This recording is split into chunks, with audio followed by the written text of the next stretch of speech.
Welcome to this week's bonus video. Well, one of the bonus videos. There isn't going to be an eternal format video this week. Instead, we're going to be looking at the top 10 cards from Temporal Forces. Temporal Forces is coming out in pre-release this weekend, so it is a very appropriate time now to take a look at Temporal Forces and see what the highlights are. So up first, of course, we are going to look at the art, because the art highlights are always a great part of the set.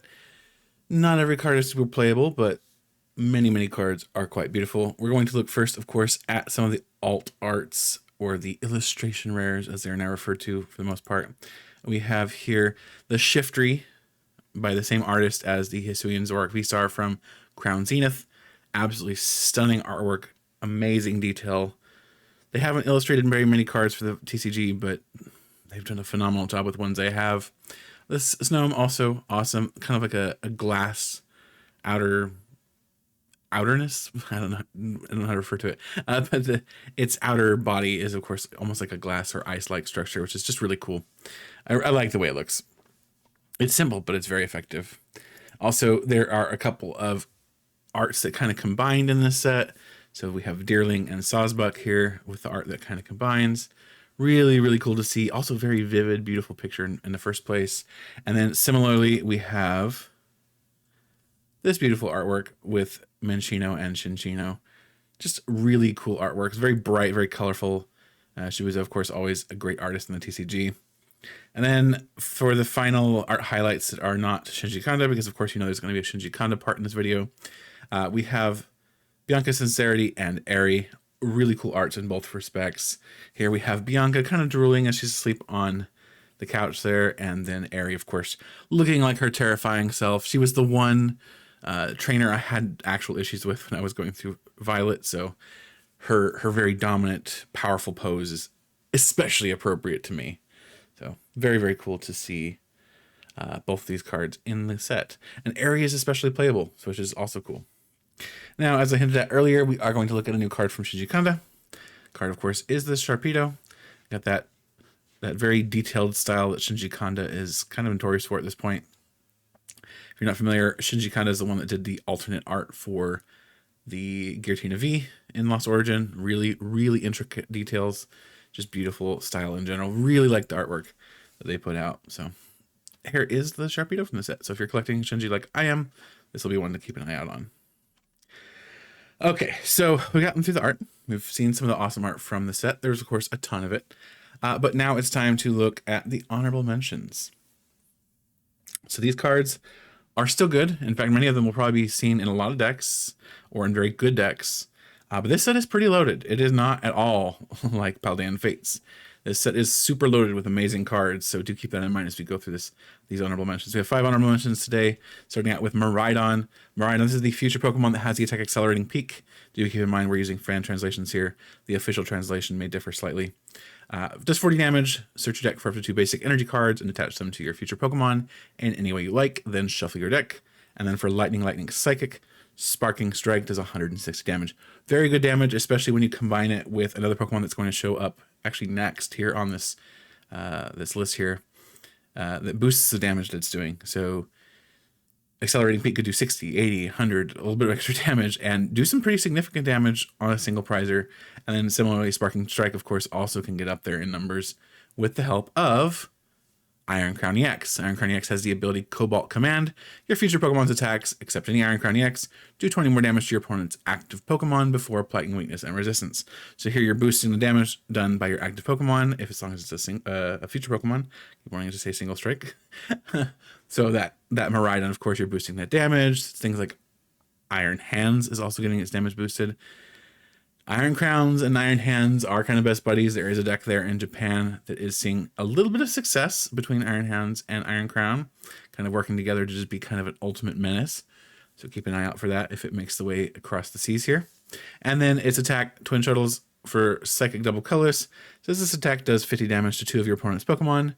This attack's damage isn't affected by weakness or resistance or by any effects on those Pokemon. So you have just an attack that immediately cuts through something like Manaphy. Now, you can't do more than the 50 damage, so you're not going to be one-shotting Manaphy. But if you've already pinged it with something like a Sableye ping for 2 damage, this will finish it off. So, Iron Crown's pretty decent. And then Fluttermane. Fluttermane is also another powerful card. Without escape rope in format, it's a lot more powerful than it would be otherwise. Its ability Midnight Fluttering, as long as this Pokemon is in the active spot.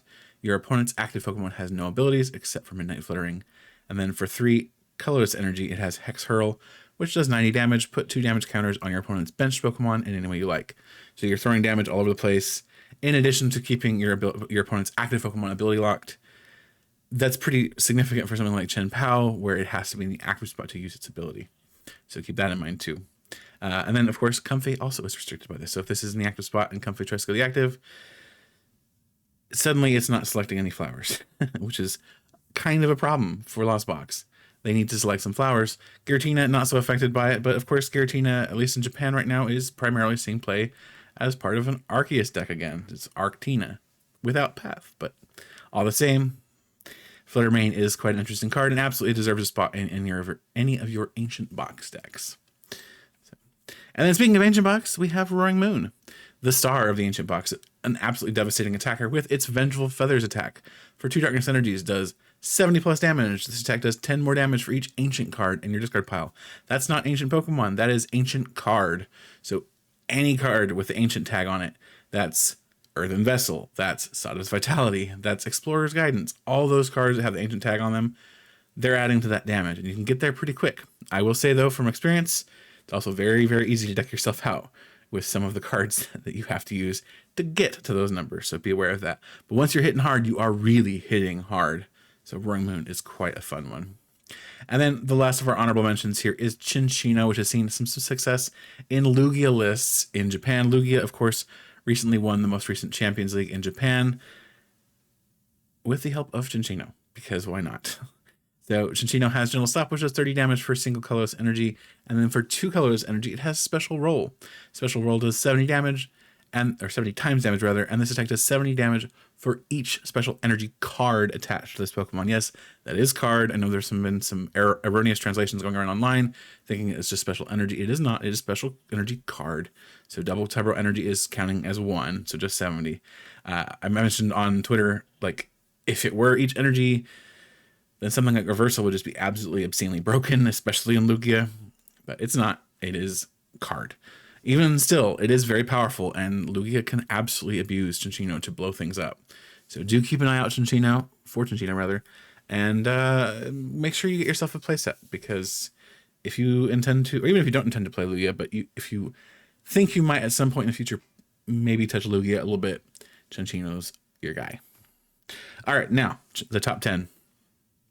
These are the cards that have seen a lot of success in Japan, or I think have quite a lot of success potential here outside of Japan. Starting out with Cryptomaniac's Deciphering. I'm not sure what the official name for this card is going to be. This, of course, is the fan translation that I rendered for Pokebeach and for my own site. There's also been a few like Codebreaker Solution that have gone around. So keep in mind the name of this card may be a little different officially once we know the real final official name of the card. But the effect is going to be the same. It is Mallow, it is Oracle. It is search your deck for 2 cards, shuffle your deck, and then put those cards on top of your deck in any order. So you're basically able to rig the top of your deck to get what you want. And if you have something like Goldengo's Coin Bonus, or Kirlia's Refinement, or any sort of effect that draws you a couple cards, you just get exactly what you want, which is super good. So definitely keep an eye out for Cryptomaniac's Deciphering. Up next, we have Emergency Board. Emergency Board, kind of sort of reminiscent of U-Turn Board or Escape Board or Floatstone, all those kind of retreat tools like Air Balloon. But this one is a little bit more niche in that it only reduces the attack cost or retreat cost rather, by 1. And if the Pokemon has 30 HP or less remaining, it just gets free retreat. So similar to Floatstone if it has 30 or less HP remaining. Otherwise, it's just -1 retreat cost. Still pretty good. Comfey likes it. A lot of decks that have some one retreat cost Pokemon do like it. Definitely a card to grab, probably just a playset of. They're probably not going to be very expensive, but you're definitely going to find yourself putting it in a deck or two, especially if you're playing any sort of Lost variant. So do keep an eye on Emergency Board. And then Iron Leaves EX. This is the doom and gloom that some people are spelling for Charizard EX. Frankly, Charizard EX is still doing just fine in Japan, but this is seeing play as a tech against it. So if you're unfamiliar, it has the ability Rapid Vernier. Once during your turn, when you play this Pokemon from your hand onto your bench, you may switch this Pokemon with your active Pokemon. If you do, you may move any number of energy from your bench Pokemon to this Pokemon. So basically, it's pulling all the energy once you put it down and forcing itself in the active spot, which is pretty nice. And then for double grass and one colorless, it has Prismatic Edge, which does 180 damage. During your next turn, this Pokemon can't attack. So all in all, pretty strong. 180 damage, doubled up. Going to be, of course, 360 damage, which is plenty to knock out a Charizard. So pretty good. If you need it in your Future Box deck or in an Arceus deck even, it is an option for you to nuke a Charizard.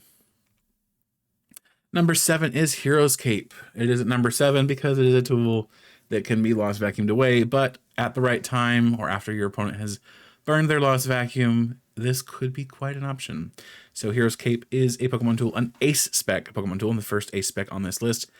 This Ace Spec says the Pokemon this card is attached to gets 100 more HP. Yes, it does not limit it to being only non-rule boxes. Yes, it is not limited to only rule boxes. It is just the Pokemon. It doesn't have to be basic, doesn't have to be a particular stage at all. The Pokemon. You get an extra 100 HP. This makes for some very, very fat Pokemon, and frankly, could be very, very fun in a format where Lost Vacuum is either unpopular or easily countered or baited. Snorlax does see play, or Hero's Cape does see play in Snorlax variants, where you're already going to be playing things like Luxurious Cape and Bravery Charm. So they're going to be other targets for that Lost Vacuum. All in all, Hero's Cape is definitely worth having a copy of. It's actually very interesting. People, myself included, were very doom and gloom on the Ace Specs that were not Prime Catcher. But every single one of the Ace Specs has seen some play in Japan, and every single one of the Ace Specs has seen some success, which is just wild to me.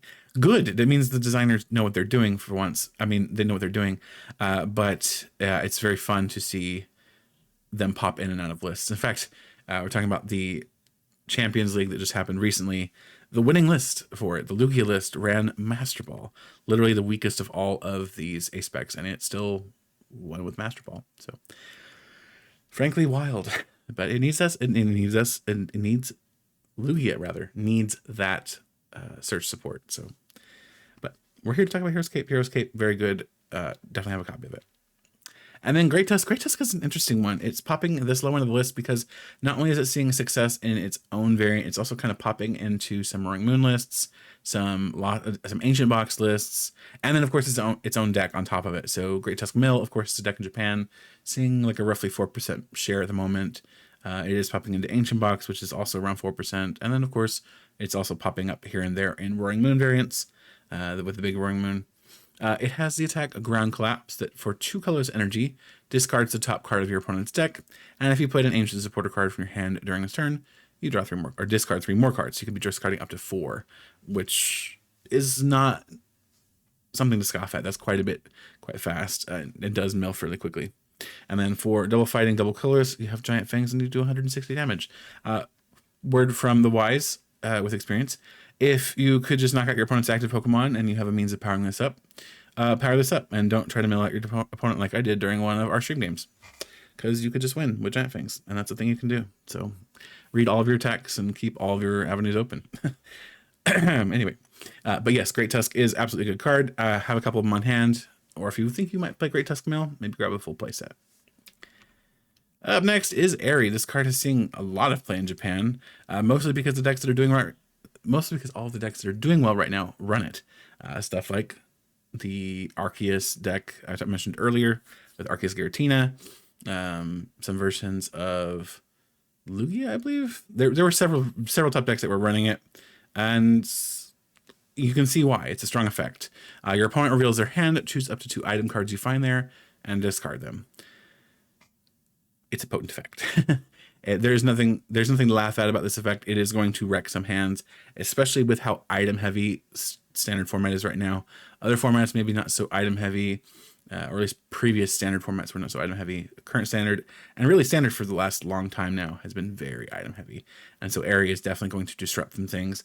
And keep in mind too, really powerful cards like the Ace Specs, so like Prime Catcher, which I mentioned already, they're item cards. So if you get hit with Airy, say goodbye to your Prime Catcher if it's in your hand. So just keep an eye out this card. You're probably going to see it in some decks. And then we have Mist Energy. Mist Energy pops in here because it's kind of popping up quite a bit too. It's a counter to Giratina and to Roaring Moon. It says, as long as this card is attached to a Pokemon rather, it provides colorless energy. Prevent all effects of attacks from your opponent's Pokemon done to the Pokemon this card is attached to. Existing effects are not removed. Damage is not affect. So if you remember the water energy from it was Vivid Voltage, there's a special energy there that was water energy. I did the same thing for water Pokemon specifically. This is just a colorless energy and does the shielding of effects. So it's preventing you from being instantly KO'd, for example. It's preventing you from being affected by special conditions that are being applied to your Pokemon or from being sprinkled by damage counter placement. It's pretty good. It's definitely going to see play in Lugia, because Lugia, of course, can abuse special energy, and other decks are running it just to try to shield themselves from the instant KO effects. So definitely have a playset of Miss Energy. And now, the second most interesting of all of the ace specs is Maximum Belt. Maximum Belt kind of finds its niche in decks that don't necessarily need Prime Catcher. Some might argue that Charizard EX, for example, could see good use of Maximum Belt. I still think Prime Catcher is probably better, but there's definitely an argument to be made for Maximum Belt. Maximum Belt says attacks used by the Pokemon this card is attached to do 50 more damage to your opponent's Pokemon EX before applying weakness and resistance. So for Charizard, for example, you no longer need to wait for your opponent to take a knockout. You can use Arven to search out the Maximum Belt, attach it to your active Pokemon, and then do a little bit more damage and take knockouts on some of the slightly higher HP Pokemon EX, especially the basics like Roaring Moon, which is not bad. It lets you get your prizes early on. Whether or not you want to take them that fast, that's a different question, but you can do it. Maximum Belt in general, though, just kind of a good. Plus 50 is nothing to laugh at. So having that on hand is good. Just keep in mind, it does not a boost against anything like a Pokemon V, Pokemon V Star, etc. They do have to be Pokemon EX. And at number 2, we have Buddy Buddy Poffin. Buddy Poffin says search your deck for up to 2 basic Pokemon with 70 HP or less and put them onto your bench, then shuffle your deck. This is a more balanced version of Battle VIP Pass, and it is specifically supporting evolving decks and comfy, but mostly evolving decks. So you can actually get your stuff out and set up and evolving. Charizard likes this. Feraligatr likes this. Lots of decks like this, both fun and competitive. Really like Buddy Poffin. I don't like that it's Buddy Buddy. It should just be Buddy. It's annoying that it's repeated, but you get the idea. The effect is good, and that's the official name of the card. So it is what it is. So definitely have a playset of this. If you're a person that has several decks built, intend to have a playset for each of them, because there's a very high chance this card's going to end up in those decks. It's one of those cards that, like Battle VIP Pass, it is frankly too good to not play if your deck can make use of it. And now, finally, in the first place, yeah, you guessed it. Look, we can sugarcoat it all we want. The other ace specs, yeah, they're seeing play, but they are not Prime Catcher. Prime Catcher is the strongest of all of them by a landslide. It has the effect to switch in one of your opponent's benched Pokemon to the active spot. If you do, switch your active Pokemon with one of your benched Pokemon. This is Guzma as an item card. It is searchable by Irida. It is searchable by Arven. Pretty much no matter what, this card is going to see play. It will see play in at least half of the decks going forward. It's just super, super strong. Even decks that might consider one of the other ace specs have to look at this one first and contend with the fact that this might just be better than what they might have otherwise chosen. But that is Prime Catcher. You need a copy of this in your arsenal if you're a deck builder. Keep it on hand. Anyway, that is all for today's video. If you liked it, please like the video. Maybe leave a comment if you have another card in the set that didn't quite make the list or the honorable mentions. What card are you most looking forward to in Temporal Forces? Let me know in the comments below. As always, stay happy, stay healthy, and I'll see you in the next video.